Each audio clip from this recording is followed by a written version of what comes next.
attachments. The head is intracapsular, forms the stable hip joint. Attached to the fossa is ligamentum teres or round ligament of head of femur. Its other attachment is to the acetabular notch of hip bone.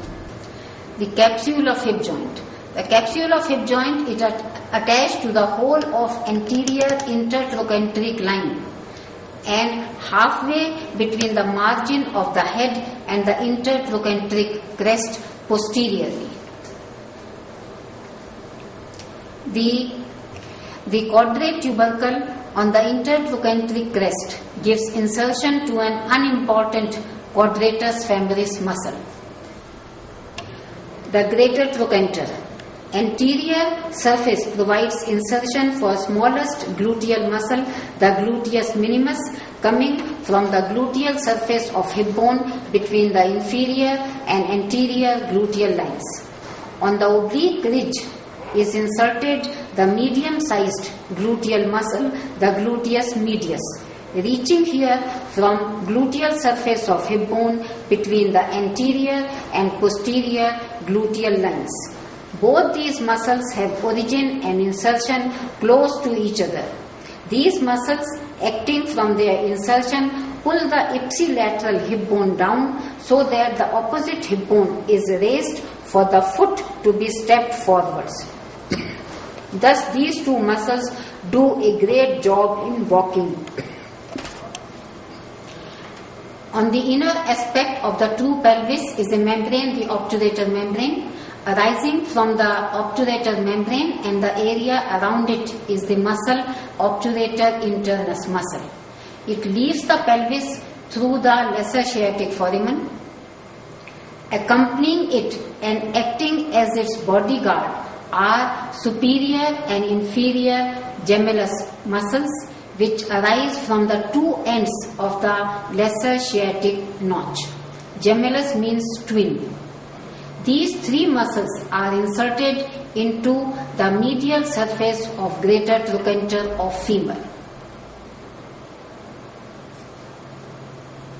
Deep in the trochanteric fossa is inserted the obturator externus, which arises from the outer aspect of obturator membrane and the conjoint ischiopubic rami.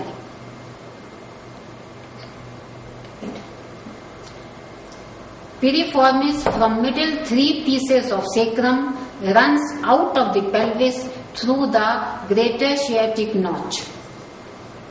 Then it courses in the gluteal region to be inserted into the upper border of greater trochanter. Piriformis is the key muscle of gluteal region as all the structures are related to it. The obturator internus, two gemelli, obturator externus, piriformis are all short lateral rotators of hip joint. The largest gluteal muscle is the gluteus maximus. 3/4 part of it is inserted into iliotibial tract, but the deep part of lower half is inserted into the gluteal tuberosity. This muscle not only acts on the hip joint but also controls the knee joint. The shaft.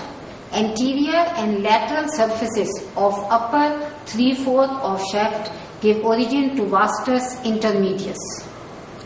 Vastus means large. This is a component of quadriceps femoris muscle. Upper part of anterior intertrochanteric line, root of greater trochanter, and upper half of lateral lip of linea aspera give origin to vastus lateralis, another component of the four-headed quadriceps femoris muscle. Lower part of anterior intertrochanteric line, its continuity, the spiral line, and 3/4 of medial lip of linea aspera give attachment to the third component of quadriceps femoris. Vastus medialis origin extends lower than that of vastus lateralis. This has an important bearing on stabilizing the largest sesamoid bone of the body, the patella. The fourth component of quadriceps femoris arises from the hip bone. This four-headed muscle, quadriceps, marches towards patella to finally reach the tibial tuberosity. It is the chief extensor of the complex joint, the knee joint, and has a great role in transporting one from place to place. Between the origins of vastus medialis and vastus lateralis, from the respective lips of linea aspera, are the insertions of pectineus and adductor longus in one line, adductor brevis a little lateral to it, adductor magnus still more laterally. Adductor magnus muscle descends down towards medial side. This is the insertion of adductor part of adductor magnus. The ischial part of composite adductor magnus gets inserted into the adductor tubercle, leaving an opening for welcoming the femoral artery and vein into the popliteal region. The short head of biceps femoris also arises from linea aspera lateral to adductor magnus. This is the only part of hamstring muscle arising from femur. Others all arise from different parts of ischial tuberosity.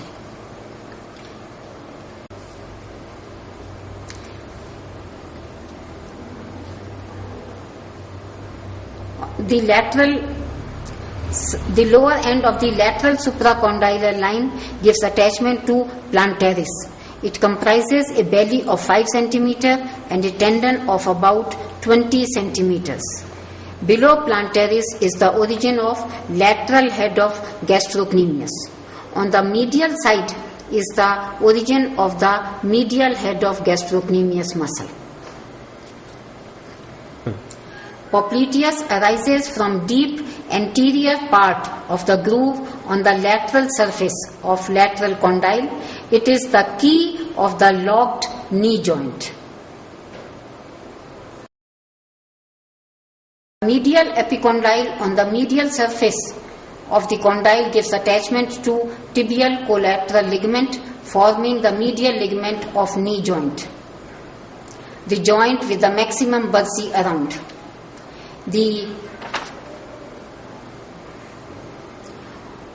On the lateral surface of lateral condyle is the epicondyle, which gives attachment to fibular collateral ligament. This ligament extends from lower end of femur to upper end of fibula. Medial surface of lateral condyle forms the lateral aspect of the intercondylar notch. Attached to this surface is the anterior cruciate ligament from the upper surface of tibia. The lateral surface of medial condyle.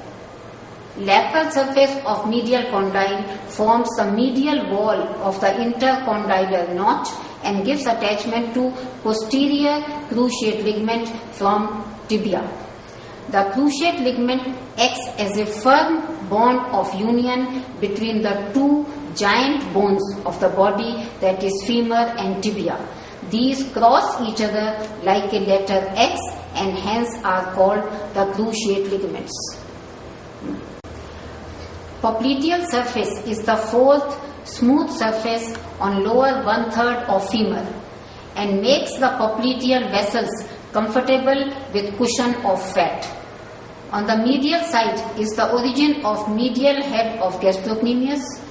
Two head of gastrocnemius and plantaris arise from femur. The thickest component, the soleus, arises from tibia and fibula.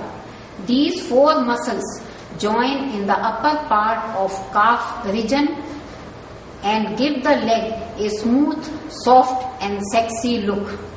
In the middle of leg the tendon issues from it and is called tendocalcaneus. This dissected specimen shows the insertion of the strongest tendon of the body, the tendocalcaneus, into the posterior surface of the calcanean bone.